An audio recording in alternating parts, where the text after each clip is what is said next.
Deadline week is officially here. Welcome into a Monday, March 3rd edition of Daily Faceoff Live. As always, presented by Bet365. Download the app today. Use the promo code NATION. Whatever the moment, it's never ordinary at Bet365. Tyler Yaremchuk and Frank Seravalli with you, as we will be for 30 minutes on Monday, Tuesday, Wednesday, and Thursday. And then Friday, Frank, buckle up. Big 5-hour stream coming. Oh, I'm like a fat guy on a scooter going down a hill with one wheel, just trying to make it to the finish line. What an analogy. Nowhere for me to even go from that. Drop in your Ask DFO questions. If you got some deadline-related questions about your favorite team, put them in the chat. We'll get to them later. George Richards is going to swing by in a little bit from Florida Hockey Now to give us his take on the Seth Jones deal, the big one from the weekend, but it wasn't the only one. We're also going to have to talk about the Avs acquiring Ryan Lindgren. But first, Frank, it's the Nightcap, and it's brought to you by JP Wiser's, proud to be the official whiskey of the NHL, offering Canadian hockey fans a premium drink choice to enhance every game night experience across the country. JP Wiser's, the official whiskey of game night. And the one game from the weekend that I want to recap, Frank, was the Stadium Series game. We previewed it on Friday, and it was like, hey, outdoor games, yes, always fun, even if they've lost their shine a little bit over the last few years. But this game had serious playoff implications. And you know, it's been the theme, obviously, all year for the Columbus Blue Jackets, the support for the Gaudreau family, the tributes to Johnny Hockey. I loved seeing the Detroit Red Wings, though, come in wearing all the different iterations of the Johnny Gaudreau jerseys from his childhood to his college days and all of that stuff. And the Blue Jackets, again, as they've continued to do all year, they also played for Johnny pretty damn well on the ice. What a moment for the city of Columbus and the Blue Jackets franchise. A showcase, an opportunity to show yourself to the rest of the league, not just as a playoff team this year, but 95,000 fans in attendance at the shoe. And you see this Johnny Gaudreau banner, obviously, you know, his family leading them out, the wardrobe that they wore into the building, magical night. And look, they romped, maybe not so much, play wise, because Detroit did control so much of it, 46 shots, but the Red Wings, you know, they give up 5. Cam Talbot, tough night, and the exact opposite for Elvis Merzlikins, who was just phenomenal and earned the custom-painted ESPN mask, certainly with his performance. So what a moment for him. What a moment for this team that has been shorthanded all year with just an incredible pile-up of injuries. For them to be in this spot, if you would have told me back in October that Red Wings Blue Jackets outdoors at the Ohio State University would have meant something, I would have said, you're lying. Stop it. This is not a Disney movie. So magical moment and weekend for Columbus. And I know they're incredibly proud of their showing, and they should be. Yeah, they really should be. And again, should be incredibly proud of this whole season. And now, Frank, to turn it to a little bit of deadline talk, because that's really what this week is all about. If you're Don Waddell, you're sitting there, you have more money than any GM in the NHL when it comes to cap space. You have an extra first-round pick from the Minnesota Wild, but I really do think the money is what puts them in a really, really unique spot. Like, they are one of those teams. They don't have to worry about retention. They can take on money or contracts with term as well. Like, the world's kind of their oyster heading into Friday. It is, and I think the question will be, how measured will they be? I mean, you could go out and make a splash, no guarantee that you get in, even though you have reinforcements on the way. I don't think they're going to sacrifice any future assets, but what I think it has done is more or less taken some of their other pieces off the table. Obviously, they continue to talk to Matthew Olivier on a deal.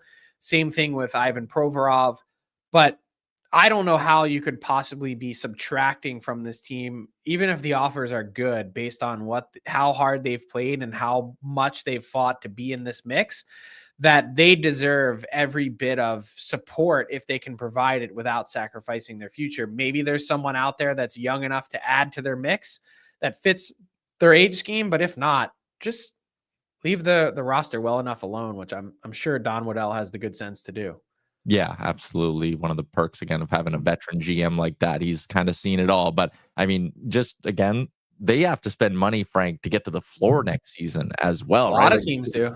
Yeah, and that's fair as well. But interesting situation in Columbus. They are now in sole possession of wild card 1 in the Eastern Conference with 68 points, 2 points clear of Detroit, 4 points clear of the trio that is the Bruins, Rangers, and Senators as well. Eastern playoff push should be really interesting.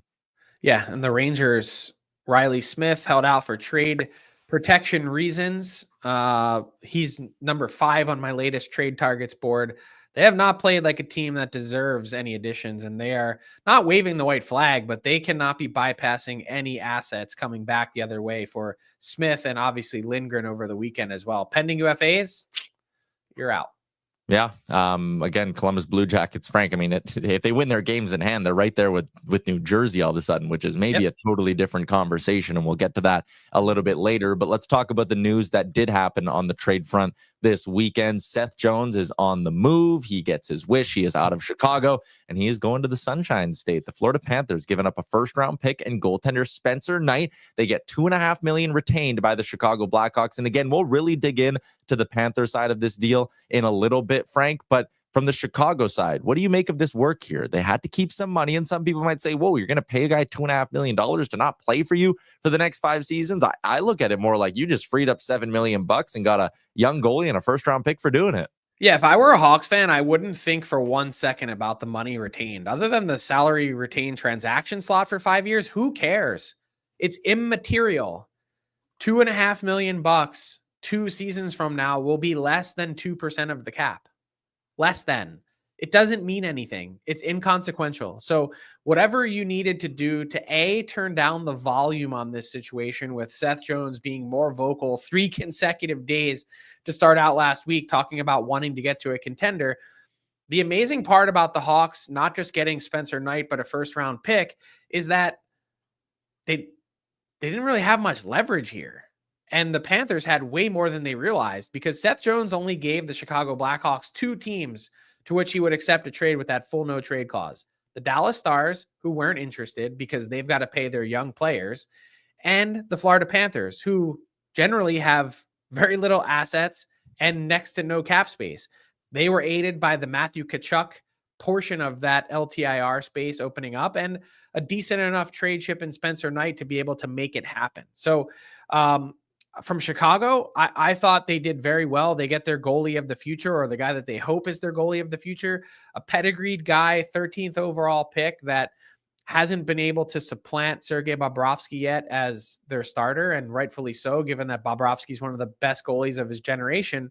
But I think an eminently capable guy of stepping in and checking a big box for the Chicago Blackhawks, which is they've got a lot of their defensive prospects lined up. Lev Shunov and Rinzel, etc.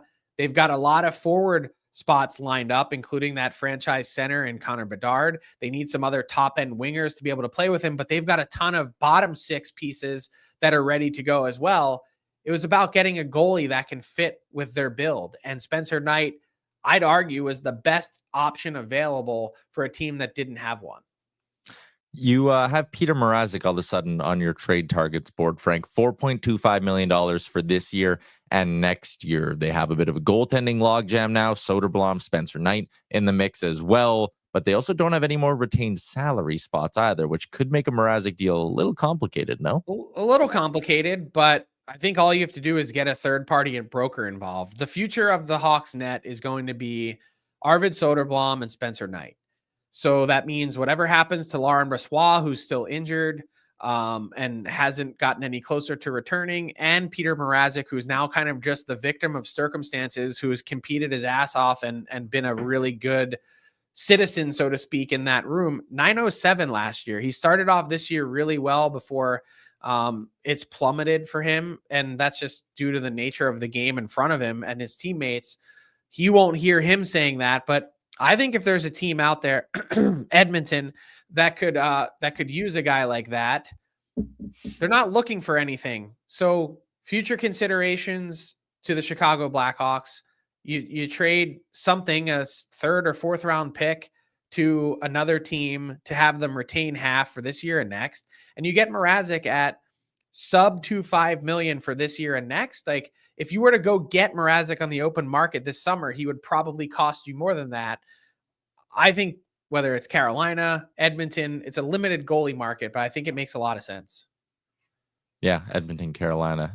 Again, the term just makes that, if he was a pending UFA, it's probably a very easy thing to do. And like Ben puts in our chat, Mrazek twice retained. Well, Yeah, with the term, you can't do that. So again, if he was a pending UFA, this deal is probably a little bit easier, but we'll have more on some new trade targets in a second here, Frank. The other deal that went down this weekend, the Colorado Avalanche acquiring Ryan Lindgren. We had Jesse Montano on our show last week, and he said like they are looking to fix that sort of, call it, third pairing on their team. Josh Manson's been hurt, hasn't been as effective as he'd like. They get Lindgren, they get him at 50% retained, so he's $2.25 million, and he's a UFA at the end of the season. They give up a second, a fourth, Juuso Parssinen, Calvin DeHaan. From the Avs perspective here, how convinced are you that Lindgren is the solution to their problem? Not totally convinced, but I think worth the gamble. I mean, for sure, without question, he makes the Colorado Avalanche better. That third pair has been dreadful. And in fact, the bottom three of that defense core has really struggled. So Lindgren's a warrior. I love what he did for the New York Rangers in the playoffs. His commitment to win and what he's willing to do to put his body on the line should be commended. The turnovers and mistakes can definitely be glaring, but he's way better than what Colorado had. And for a, call it, mid to late second round pick, the Rangers could essentially get their own back, which wouldn't be so bad. It's decent value. Like, you're not giving up a ton, and you get Jimmy Vesey, who can provide a little bit of depth scoring for you in your lineup. So I understand it, certainly from Colorado's perspective. I thought this was a nice sort of value buy, and you've got time to now consider, should we re-sign Lindgren? Don't need to jump into that, but see how he plays and how he fits, because I do think that there's something there. The writing was on the wall for Lindgren. The fact that he entered this year without a new deal from the New York Rangers, it was only a matter of time, whether it was this deadline or in the summer, they were pretty clearly moving on from him. So from a Ranger perspective, you see him out the door. Now Riley Smith held out for trade-related reasons. They're moving out their UFAs. So I get it from both sides. So with the Rangers, again, moving out their UFAs, they are picking up draft picks, though. Obviously made the big trade for JT Miller 6 weeks ago, Frank. But do you think they have another big swing in them? Or is Chris Drury just going to take care of what's going to be needed to take care of, like you said, the pending UFAs, and maybe just not punt on this year, but just let the chips fall where they may? Yeah, I think if you can find a difference maker that's younger, that you can jump the market or preempt it, I think if you're Chris Drury, you have to do it. Otherwise, I don't see them adding in any sort of significant way. Yeah, I think that's fair. Deadline countdown for today, Frank. You got an all-new trade targets board up now at dailyfaceoff.com. So let's get to a couple of those names. And just because we haven't talked about him a lot on this show over the last 2 weeks, let me start at the top. Brock Nelson. He's got to go, right? Like, again, I've just been living my life with the assumption that the Islanders are not that stupid, Frank, but it's blunt. Are they that stupid? Are they going to keep him? I don't know how to say it other than this, which is, if Brock Nelson is somehow an Islander past 3:01 p.m. Eastern time on Friday, it is malpractice and malfeasance. This team is not good. They're not anywhere near competing, and they do not need to re-sign for any period of time a guy who turns 34 soon. Doesn't make any sense. He's the premier rental center available. There's a reason why he's number one on our trade targets board. He absolutely should be moved. And I don't care if he's an Islander or not. If he's an Islander, so much so, then trade him now and re-sign him on July 1st. That's the play. And if not, I don't know what they're doing. Yeah, 100%. One of the viral moments from the weekend, Frank, was around Scott Lawton in Philadelphia, who posted the Last Supper photo. And listen, he came out and kind of said, like, it's just a joke. But hey, all good jokes have a little bit of truth in them, don't they, Frank? 100%. No one just does this for fun. And by the way, chef's kiss. So good from Scott Lawton. Just the faces, the shapes, everything, the way they did it. On the road in Winnipeg, potentially his last road trip as a Flyer, an incredibly well-liked guy, but I think he sees the writing on the wall. John Tortorella more or less publicly tried to trade him last week, saying that we need to get value for these guys. And look, I think the Flyers have been straight up with a guy who's been a good soldier for him, that he's more likely than not to be moved, which is why he's in that top three on our trade targets board. Name number one, name number two. Let's call them maybe team number one in the Seattle Kraken, Frank. 4 players in your top 20. Bjorkstrand, Gord, Alexiak, and obviously Brandon Tanev, who's higher up on the list at number 3. Out of those 4, how many are you confident that they'll offload in the next couple days? 2, at least 2. Gord and Tanev. Again, have to, should, you need to, keeping them makes no sense. So 2 is the sort of threshold. I would set the line at 2.5. You don't have to move Bjorkstrand and Alexiak, 2 guys that have a little bit of term remaining, but I think they could get pretty good value for Alexiak. I know you have to then go out and replace him, but we've talked before, this Kraken team is going nowhere fast. They need difference makers, and the best way to do that is to collect assets and then package them together to go out and try and find one. Yeah, I agree with that. Don't be stuck in the mushy middle. And that's kind of the lesson I think the Islanders and Kraken need to take in here. Let's continue along. Hey, the Florida Panthers, they are far from the mushy middle, Frank, and they're solidifying their Stanley Cup roster once again. Let's dig into things with the All 32, and it's brought to you by Tim Hortons Canada. Your favorite contest is back. Roll up to win at Tim Hortons. Comes with millions of amazing prizes, including an unforgettable vacation with Sell-Off Vacations, $1,000 in racketing cash, or an all-new, all-electric 2025 Volkswagen ID Buzz. Even the simple joy of winning a free coffee or donut can make your day. Find out more by downloading the Tim's app. Rules apply. Canada only. No purchase necessary.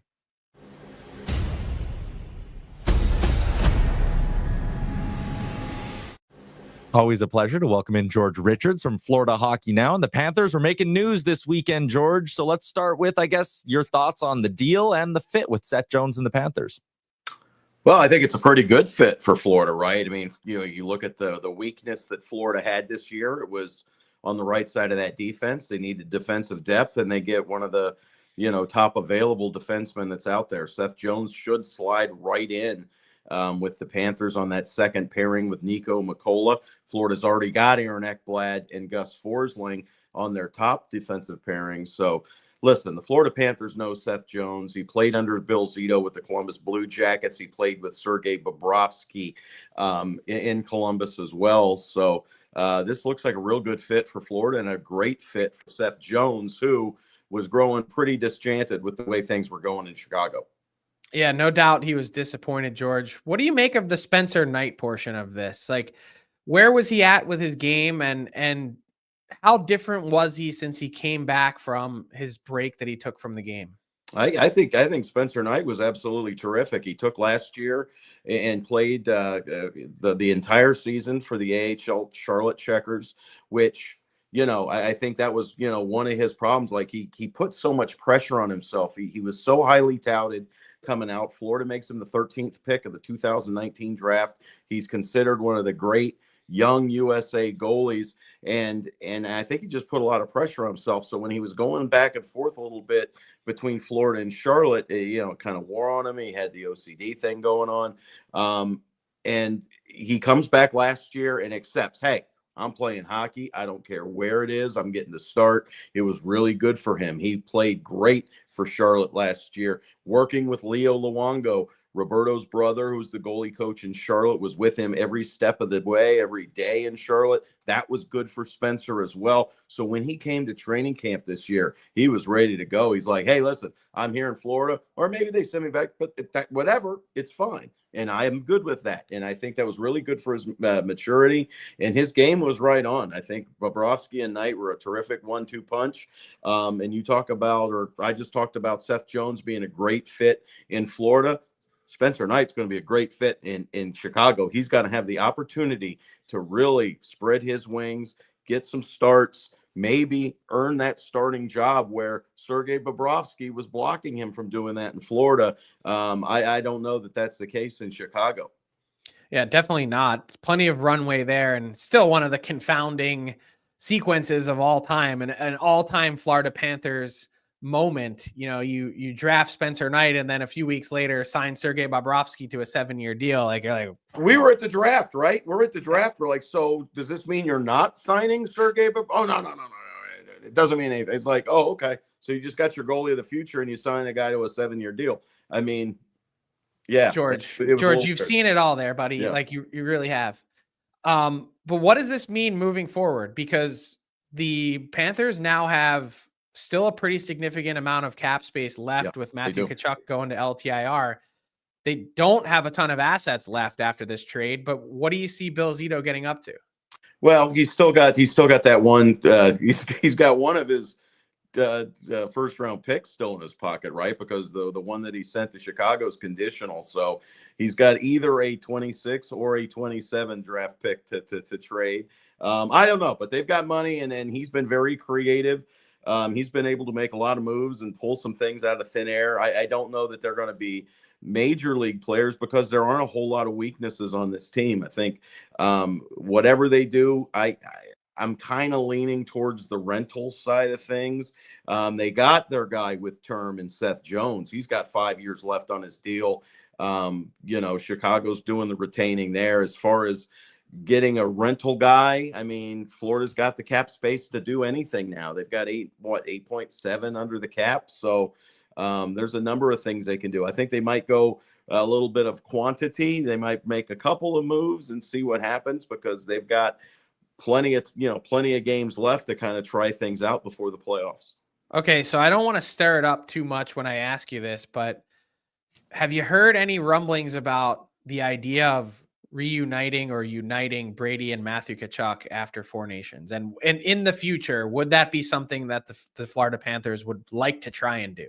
Listen, everybody down here thinks that that's going to happen. And then everybody down here thinks it's going to happen by Tuesday. It's not. I mean, because he's the captain in Ottawa. Ottawa's not trading him. He's got what? You're the contract guy. 3 years left on his deal? Yes. After this. So he's got no hammer that Matthew had, right? Matthew told Calgary he has 1 year left. Guys, I'm not signing. So if you want something for me, trade me. Or either way, I'm walking. Brady doesn't have that. Even if he wants to leave Ottawa, which there's no indication that that's the case. So to pull off a Brady Tkachuk deal now seems like a near impossibility. 18 months from now, I don't know. Let's see what happens. Let's see what, we don't know, how Brady's going to feel towards Ottawa. We don't know any of that stuff, but to talk about it now is definitely way, way too early. George, as always, appreciate your time, man. Thanks for popping on. All right. Thanks, fellas.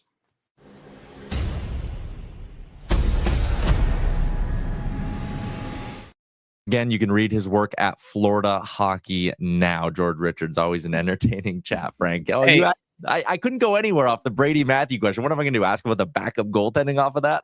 Well, it wasn't meant to be a conversation ender. I'm just saying, again, not stirring it up, but I don't think the booing in that arena for his national anthem is helping things at all. So might want to not do that. Yeah, I totally get where you're coming from. And again, it's such an interesting scenario to kind of chew on. Frank, wanted to give ourselves some time to answer some questions from the chat. So let's get to a few. Dylan's watching along on X.com. He says, what do you think about the Penguins' deadline plans? Rickard Rakell, pretty high on your list? Yeah, I think they're open to anything. Erik Karlsson, Rickard Rakell, make me an offer. Noel Acciari, whoever it is, the Penguins are willing to shake things up. They know their team needs to be different. They're on track for a bottom five finish, that's what they should aim for. Peel as many pieces off as you can between now and then. Make it as miserable as possible because you got to find a way to get better. So they're open for business for sure. Trev asks, are the Shen brothers destined to be reunited on the Leafs this year? Frank, that's a lot. Don't think so. A lot of cap to bring in at the same time, $9+ million. And beyond that, the asking price, we talked about this morning on the DFO Rundown with Jason Greger, is so high from St. Louis, but who, by the way, is right back in the mix. They're 1 point back of a playoff spot. Calgary has 2 games in hand, but the Blues have taken 9 of an available 12 points to shoot up the standings. And oh, by the way, make things interesting again. So the ask for Shen, Braden Shen, that is, was 2 first-round picks or equivalents. Plus, if you want them to retain, there's going to be even more than that on top. So it's a lot. And I think teams have been like, hold on a second. We really like Braden Shen, but he also turns 34 and it's 3 more years on his deal. So a lot to consider. And then to get Luke in the same, sweep to try and appease the no trade clause. I just think it's a lot to get done and a lot to ask. And for that reason, Luke isn't on my trade board at all. Yeah. And again, I just sit here and I look and I go, okay, the Blues, like you said, 1.0, Shen with term. I know there was people saying, whoa, would they trade Jordan Binnington and sell high?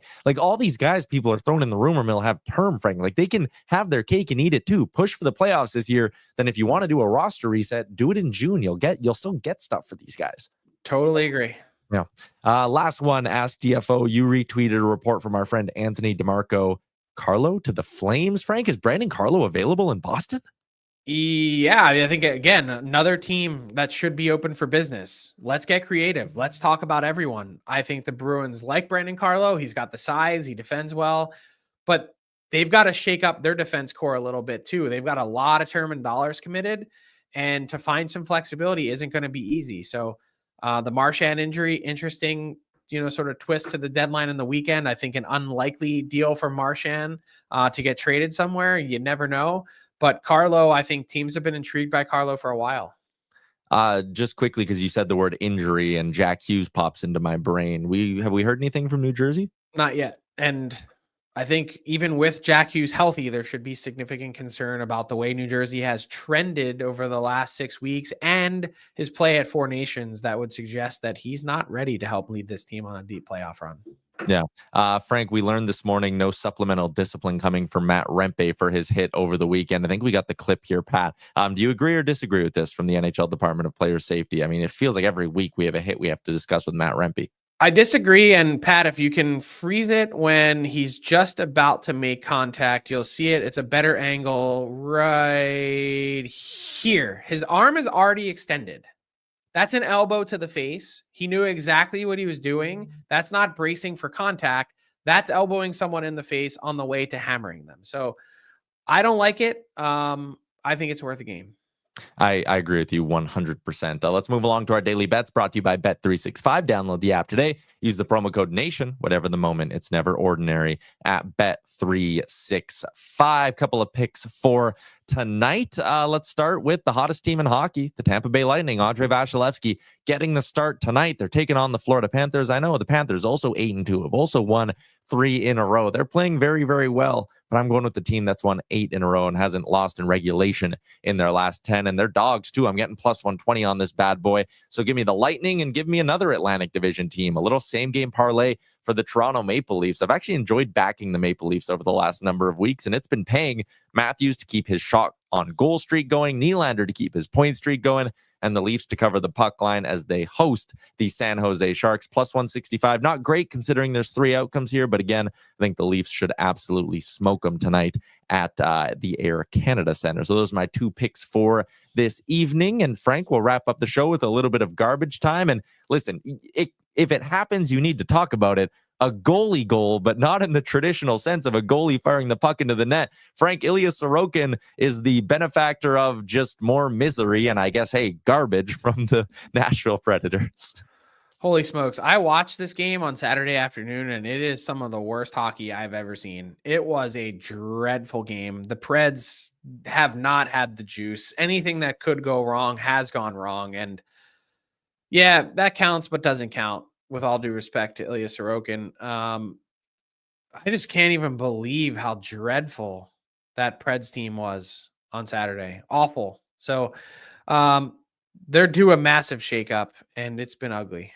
Think that shakeup comes in the next 5 days, or is it more of a next 5 months? I don't know how much business you could possibly get done with some of those contracts in the next 5 days. Basically, their only pending UFA, well, it was Gustav Nyquist, and he's on the go. So, Frank, that's the one deal from the weekend we didn't talk about. What decent return, by the way, 2nd-round pick. I mean, not terrible, all things considered, for a guy that really has struggled this year. Yeah, 2026 second rounder from the Minnesota Wild gets them Gustav Nyquist. So the Wild, for the second time in 3 years, go out and bring in Gustav Nyquist at the deadline. They got a type, Frank. That is a wrap on today's edition of the show. Frank, will we see another trade before our show tomorrow? I love asking you that. I don't think so. All right. So maybe a little bit of a quiet 24 hours. That is a wrap, though. Big shout out to our guy, George Richards, for swinging by once again. Everybody in the YouTube, you were great. We will chat with you again tomorrow right here at noon Eastern.